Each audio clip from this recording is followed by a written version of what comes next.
Marilyn Guadagnino. Welcome to the Living Stress Free podcast. From Rochester, New York, on the edge of America. On the edge of America. Well, hello everyone. It's great to be here again for another Living Stress Free podcast. How's it going, Luigi? Oh, it's wonderful. I'm digging this winter weather. You know, it's. I know a lot of people don't like winter. I love it, and the snow is so beautiful right now. If people could just see in our backyard all these hardwood trees and snow just falling very gently. It's almost like a snow globe out there. But even gentler than a snow globe. It's just sort of drifting. It really is. Slow motion. It's just very beautiful. Down. I was out there like at 5 o'clock this morning, and it was dark, and it just was so beautiful. It was just beautiful. Nobody was awake but me, and it was just. I loved it. I loved it. It's so spiritual. It's very spiritual to me. The winter is so spiritual to me. I don't know why that is, but it really makes a difference in my life. Well, it could be that it's so peaceful. Yes. It's a peaceful, quiet, like the snow seems to muffle everything, and that's it's it, the just silence. a sense of silence, and silence is spiritual. Silence to me is the most spiritual thing there is, and yeah, you're right. Winter is you can feel the silence in winter when you're out there. During the summer, it just seems, probably because the sound carries farther, but because the traffic is the same distance from our house as always, but in the summer, you can always hear motorcycles, something. Well, everybody's more active. Yeah. You know, summer's such an active time. Yeah. You know? Yeah, there's really, recently, I enjoyed watching, we were watching one of our old meditation teachers on television. He was talking about three what's the word? It's three, not levels of... Elements of life. And there's the being state, the thinking, feeling state, and the doing state. Right. And he was talking about how all three of those, it's important to honor and have balance within them. And so what I love about winter is it really puts you into the being state. Yes. More so than any of the other seasons, I think. Absolutely. Because summer is a very active doing Well, time. let's explain that a little bit for folks who have never heard those kind of ideas. Sure. First of all, the action phase or element, we all know what that is. When we're busy doing things, working, whatever we're doing, picking up our kids, whatever it is we're doing. So it's behavioral. The second one is our mind and what we think and what we feel, usually while we're doing. But then there's this third element of life that most people do not recognize. It's not because they don't have it, it's just that they don't recognize it. And that's just being. And being is not something I'm going to be able to describe accurately because being is beyond descriptions. But what it basically means is instead of doing, you're being. And so those are the three elements in life there. And it's beyond thinking and feeling. Yes. So winter, when you're outside and the snow is just slowly drifting down and there's no wind and everything's sparkling because snow kind of sparkles, and it has a way of shutting down the mind so that you just are being, and you're really not thinking a lot at that moment. You're just in the moment with the snow. Right. Well, the point I think of understanding being is that our minds at their roots are always silent. So even if you're driving yourself crazy with thinking about all these thoughts that are negative and everything, your mind at that moment is silent at its deepest level. And so meditation brings us to the experience of being, which helps us experience that deep silence. Yes.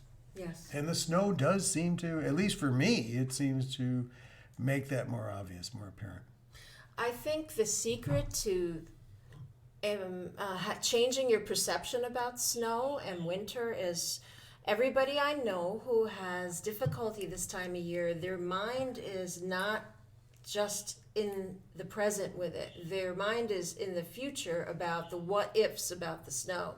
Like, oh my God, it's snowing. What if, I have trouble driving on the road? The what if this, the what if that. And so it's very easy for the mind to get stuck in the future and concerns about the future with winter weather. But if you're like really, really like seriously just in the present moment with it, it's actually quite wonderful. It's beautiful. Well, if you think about it, people in the past, hundreds and thousands of years ago, they lived by the seasons. They changed their activity levels by the season. They changed what you did by the season. Once upon a time before the electric light bulb, when autumn and winter came, you were going to be inactive a lot more than you were in July or August. Right. But we live in our heads. In other words, we don't live by the seasons. We don't live by what the moon is doing or what our environment is doing. We live as if the way we think about things, Monday through Friday work week, Saturday and Sunday, you get this done and do that. We live by that 365 days a year without any change, no matter what our environment is doing, which I believe brings on a lot of stress. Yeah, I agree, definitely. So what we wanted to focus on for this podcast is spirituality, kind of to dive into that pool a little more, because we were just talking about this is spiritual, for us, spiritual time with the weather. But, oftentimes you look at people focused on their physical health and their mental health, and both are very important. But how often do people talk about their spiritual health? So we wanted to devote this podcast more about that. So why don't we just start with why is it necessary to have spirituality in your life? Well, it's a good question. And I think first of all, we have to acknowledge that there are many different definitions of spirituality. One of the maybe positive and negative at the same time qualities is that it's an ill-defined term. It means different things for different people. Right. But for me, I think what spirituality is that's really unique about it is it's the only thing that allows us to change our perception of ourselves and the world and our experience. It allows us to change our experience. So why don't we define spirituality so we can see how it changes perception? Well, that's a good point, because, again, I can only turn to what I see as spiritual. For me, spirituality is techniques and practices and contemplation practices that help me see the world differently than I usually see it, and experience it differently than I usually experience it. So for me, that's spiritual. Like, for instance, if you take somebody who's in a really hard situation in life, maybe they're dying, or maybe someone they love is dying, or maybe they just had a horrible financial problem, or whatever it is. Spirituality is the only thing that really helps people change the way they're perceiving and thinking about the experiences they're going through, and it actually allows us to shift our feelings, our mood, our emotions. We can literally step from my life is horrible to a place of gratitude and appreciation, and that to me is spirituality. So what would then the end result be for somebody that shifts their perception? Like, what would they then perceive? I think more love, kindness, empathy, a feeling of connectedness, a feeling that there's something higher than our own mind or ego or personality. Okay, because that's my definition of spirituality. Okay. What you just said, all those things. Like, to me, spirituality is something greater, some love, it's kindness, it's compassion, it's that connectedness. I mean, to me, that is spirituality, and that there's ways to increase that more in your life, and that's what you were talking about with the practices and techniques. But I think spirituality as a whole is exactly what you just said. Gotcha. Yeah. And it's different than religion, because spirituality is an experience. It's a state of mind experience, where religion often is based on belief systems which have to deal with what you're thinking about something. It's on a thinking level, and the experience is secondary to the belief. Very much so. Where spirituality, the experience is the priority. Right. There is no need for belief. However, I'd like to just say that I don't think that that's worldwide. That's a fact worldwide. I think our Western definitions, which come from Middle Eastern religions, and Middle Eastern religions put an emphasis on either your ethnic background or creed, what you believe in. Well, that's not, we do have to be fair about this. That's not what other religions do worldwide. For instance, you don't have to have a particular religious belief to be a Hindu. Okay, there's no requirement, or for a Buddhist, or for a Taoist, or for many others. So it's not true that all religions are that way. Are the religions that have been imported from the Middle East into Western culture, they're that way. So when you say Middle Eastern religions, I'm talking, first of all, there's the Jewish religion, which really the other two came from. I mean, this is just my honest appraisal that Christians are often talking about the Ten Commandments, but that really is the Jewish religion. And I don't see any historical proof that the Jews ever thought of evangelizing their faith. It seems to have been a cultural phenomenon. It was something that is for them. So they're not like going around trying to get the rest of us to follow the Ten Commandments. No. They're simply following their own culture. So I see them as being separate, different. The other two religions, Islam and Christianity, are evangelical. So they really do try to go out and evangelize, and they do try to get converts. And what does it mean to be a convert? It means accepting a certain creed, a certain interpretation of reality as being truth. Even though you don't know whether or not that is true, you do need to state that you believe it's true, and you need to live as if it is. That, to me, is not spirituality. That's religion. I agree. And this is where, when we talk about spiritual health, we're talking about the spiritual side, not the religious side. Right. And by the way, I just want to add, I'm not saying anything negative about Christianity. I'm a big Jesus lover from day one. Islam, I have nothing against Islam whatsoever. There are extremists and crazies in all faiths. So I'm not saying anything about those religions whatsoever. I'm just saying I don't think religion is the same thing. In other words, when the Pope gives a talk about the Catholic Creed, for instance, he's telling his flock that this is what they must believe. Well, that spirituality doesn't really have anything to do with that. And I think it's important to kind of tease that out. And see, the problem inherently with belief systems is that they cultivate a right or wrong, good or bad mentality, which is I understand that. It's understandable with the creeds of these religions. But once you see your life in terms of this kind of dualistic thinking, it breeds the potential for stress.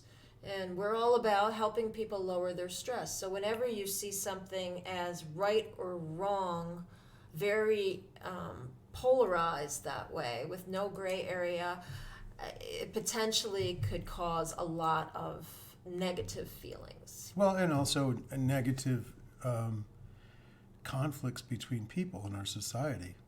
It does add, I mean, there are people fighting every single day on Facebook and other social media, platforms about these ideas. They're actually angry at each other because somebody believes differently than they do. And that's a big problem that we're having. So I think that it actually, it's not just a personal crisis, it creates a social crisis at some point. Yes, I agree. Yeah, and it's almost like the actual entity of belief in somebody's mind is fighting with the entity of belief in another person's mind. Yes, it's true. It's not really them. It's not really the person. Right. It's this crystallized. Right. Yeah. Sometimes I feel like saying it's not the demons that are fighting each other. It's your ideas. Yeah. It's your philosophies. Yeah. or from like how we explain things. The stress within you is going after the stress within somebody else. It's really not us. No. It's our stress. It's and our... it's so when we talk about spiritual health, yes, it's about the experience of spirituality, not our thoughts and belief systems, but the actual experience, because the experience of spirituality is extremely healing. It is.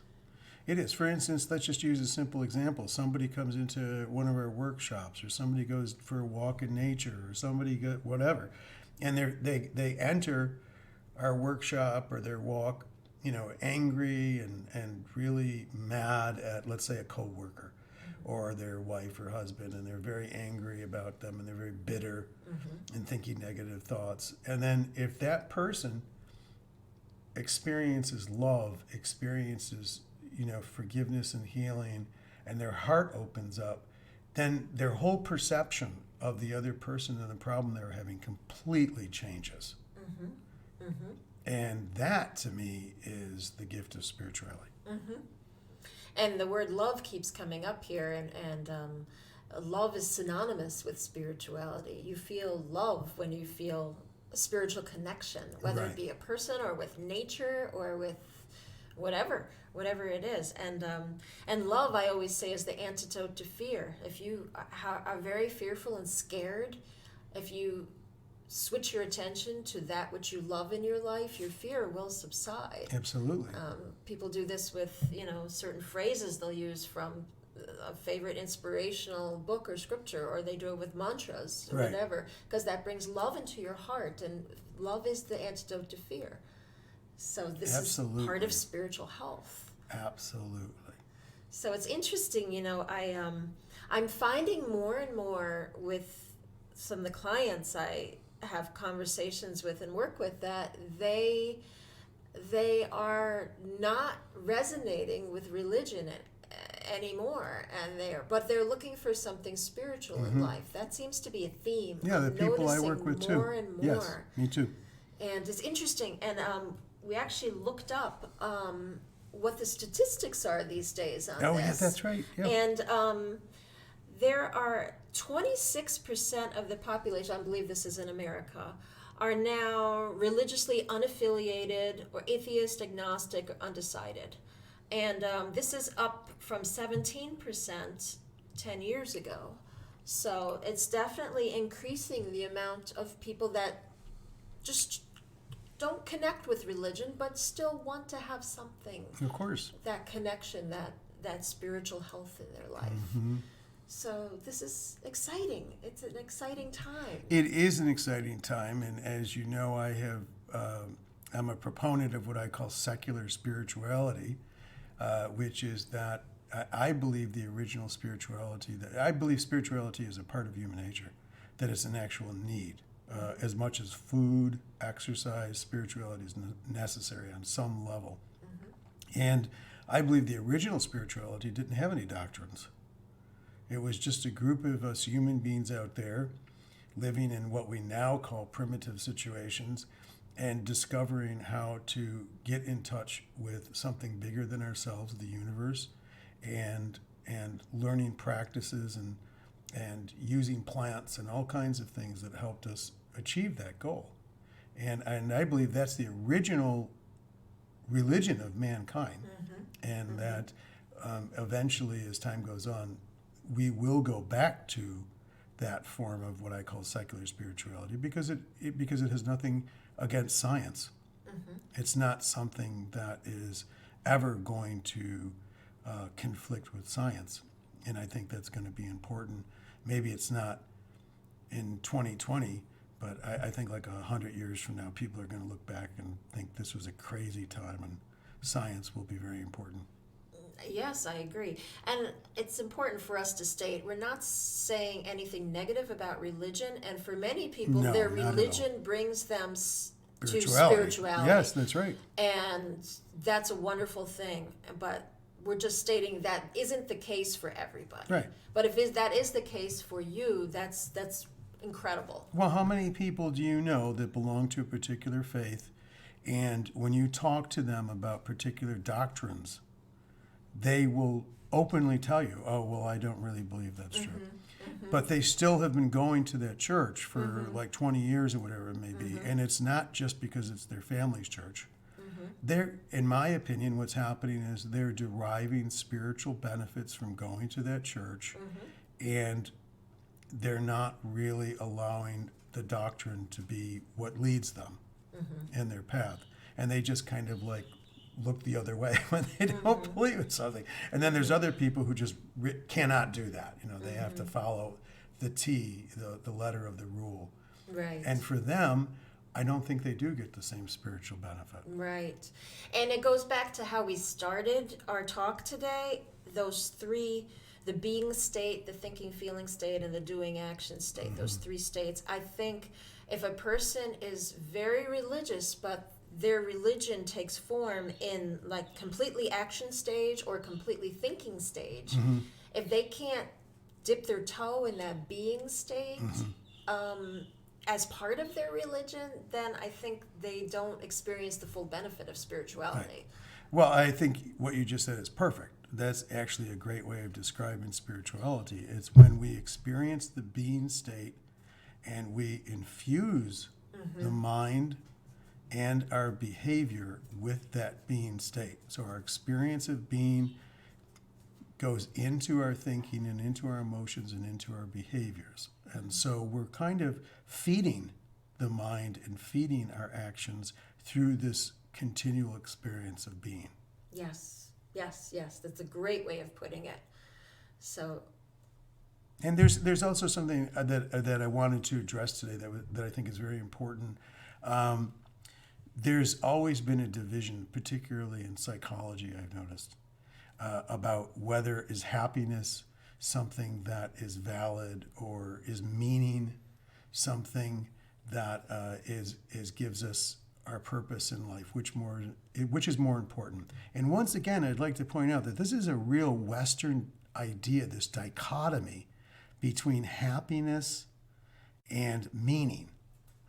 Okay, they're oil and water. You know, our interpretation of happiness is very superficial.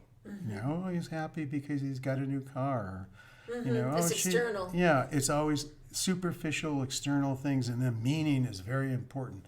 Well, not everyone in the universe thinks of it that way. For instance, again, to go back to the East, because I, owe them so much of what I've learned.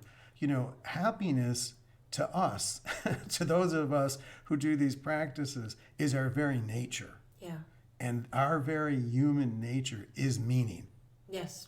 So again, outside of the Western world, there isn't this conflict between superficial happiness and important meaning. That is something that just exists in the mind of a lot of us who live here. Okay, and a lot of people who obviously are interested in psychology, because that's mostly where it comes up. Well, and psychology is very based on the mind and the thinking, feeling level of existence, and that's what they're there for. So, of course, everything they explain comes from that level of thinking and feeling, but they're looking at, you find meaning from what you think, and happiness is a feeling. But what we're saying is actually happiness and meaning is inherent in the being state. Yeah, happiness is our nature. It's not in the thinking state. If you read the yogic texts, the books from India about yoga and meditation, those traditions, they're not saying meditate and practice yoga so you can feel happy, like you're in Fort Lauderdale and you just bought a new outfit. That's not what they're talking about. They're talking about like happiness. See, this is hard for us because we were raised with Middle Eastern thought. And in Middle Eastern thought, human beings have a bad nature. Right. Okay, they're born sinful. All right. Well, in the East, they don't think that at all. They think that our nature is infinite happiness, infinite love, infinite joy. That's actually our nature. And the reason we're suffering is because we don't know our own nature. And I've had people actually say to me, well, how can you say that Hinduism, or particularly Buddhism, is an optimistic religion? I mean, it's all about suffering. But you've got to look into it. What they're saying is here's how suffering works so that you can end it and experience what is already your nature happiness and joy. But I think it's really important for us to end this dichotomy between happiness and meaning, because they're not two different things. They don't have to be seen that way at all. No, they don't. No, they don't. And I guess our main suggestion to everybody today is to increase those experiences of being so that you can have that spirituality flowing through every part of your life. And just in our last podcast at the beginning of the year, we talked about 8 resolutions, and we were commenting on the 8 areas of life that we constantly work with people on and try and help people balance. And one of them is spirituality. It's interdependent on all the other areas, and so accessing it through the being state is the first place to start. Yeah, and look how much spirituality has helped, for instance, just Alcoholics Anonymous. I mean, How many people have we heard of? How many people do we personally know that have gotten great benefit? This is a spiritual program, but they don't have a religious doctrine. I mean, even if you were to do some kind of study and questionnaire, and you found out that 80% of the people who go to AA are Christians, that's still, they don't mandate that anybody be a Christian or any particular religion. And yet, obviously, spirituality has been helping people for a lot through AA. I mean, that is the pinnacle, that's the main center of all of their teachings is spirituality. So AA is a great example that spirituality works. And in the mental health world as well, they don't kind of state it that way, but remember the original mental the treatment in a hospital for mental illness was before they had medications or anything, they used to put people in hospitals and give them 3 things: good nutrition, rest, and then contribution.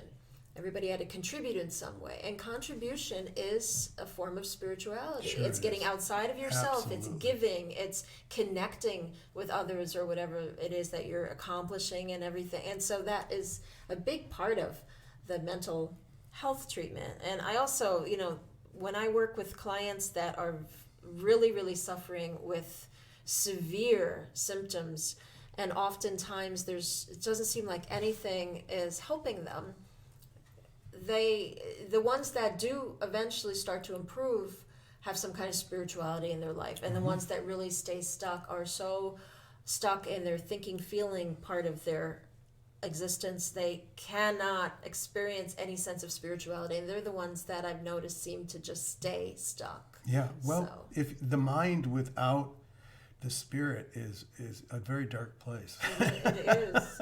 I mean, it really eventually is going to get to some dark places. But here, let's make 2020 the year of spirituality. Let's really focus on spirituality the whole year of 2020. Yeah, to try to. I mean, we used to do that in the old days when we first started, first had our place on Gregory Street. We did a lot more focus on spirituality. Let's make 2020 the year of spirituality. Let's revisit that whole way of talking and trying to communicate to people. Absolutely. And we're actually going to start with our first course, for 2020. And it's called Love. It's an Inside Job. I love that title. I know you do.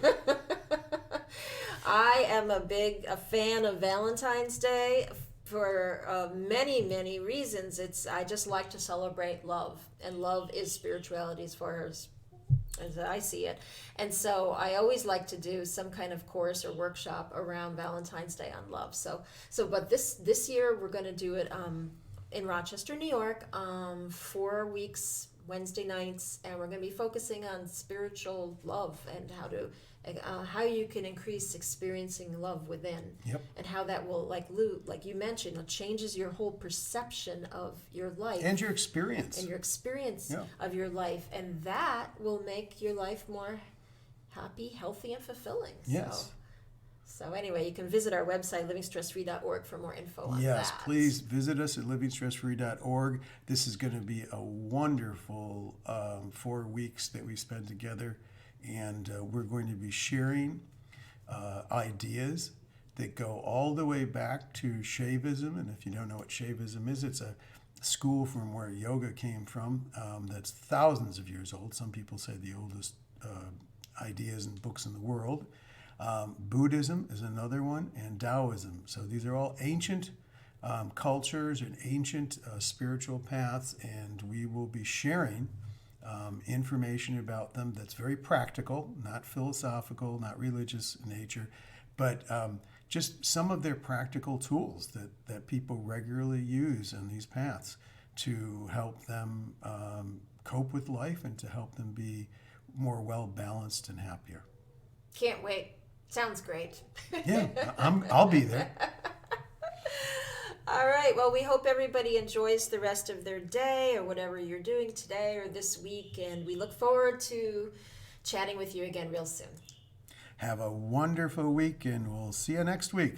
All right. Bye-bye.